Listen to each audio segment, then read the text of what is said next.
Let's talk about your documentary. You've got like the truckers. You had these people who were considered essential. They were heroes. It was not just medical workers. It was truckers. It was first responders. Firemen. It was firemen. But it was also people working at retail stores. Correct, yeah. Then these mandates come out. They fire the nurses. They mock the truckers, and like you guys covered, they fire the first responders. It's not just like the firing of it. It's more about the dichotomy of like 2 years ago. You, and I don't know, maybe rightly so, you held up hey, these are our heroes. And also, which I was surprised to, while talking to a bunch of the nurses, they were like, actually, personally, I never liked being called hero and stuff like that, because that's what I do for a living. Like the fact that they're acknowledging it right now kind of makes me really suspicious that by labeling us hero right now, they already are starting off with a political motive. So that's one thing which I noticed. And the second thing was like, yeah, that was like 2 years ago. And now the same people who just said that, hey, it's my personal choice. I don't want the vaccine right now.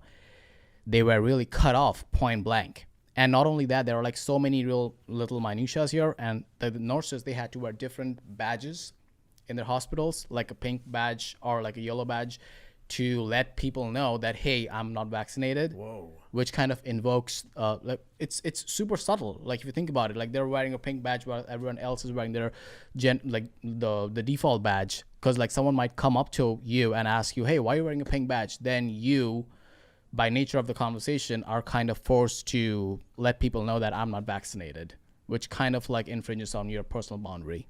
So there are so many little things which no one talks about.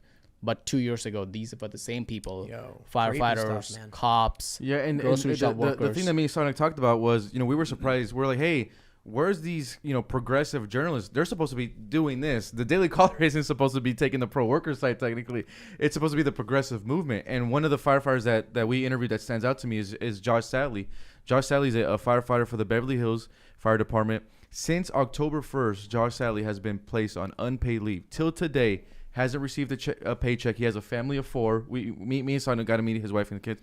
And he hasn't received a paycheck. The city has him in limbo. As of right now, he's on pace to be the first firefighter fired in Southern California for not taking the vaccine. And these are the stories that we wanted to tell the American people. Say, hey, these are real people. I know you guys watch the LA Times and things like that, and they've been demonized as these QAnoners or anti-vaxxers. These are real Americans. And at the same time, the LA Times was praising these same people just a year or 2 years ago. So we wanted to give them a voice, and it kind of ties down to it ties to this trucker movement where the regular average or working class citizen has been demonized from the media. I mean, since basically the beginning of the pandemic. Obviously, you guys know 2020, the greatest transfer of wealth. The poor got poorer, the richer got richer, and it just seems like the working class doesn't have any voice and really in any media space right now. You turn on MSNBC, they were demonizing, cheering. I mean, for me, I think the part that was most, I guess, shocking was just seeing these progressives, what they call themselves, or people on the left, cheering on the firing of workers. I mean,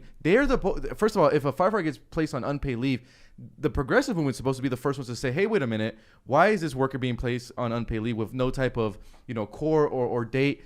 So it's, for me, that's been the most shocking part, how no one wants to give first responders a voice. And I highly encourage anyone in the audience, please watch the documentary. It's called Hero to Zero. We have our own website for it, so it's hero20doc.com. Like that, we could avoid any time of YouTube censor. And please share these stories, because like this, we can at least combat that mainstream narrative.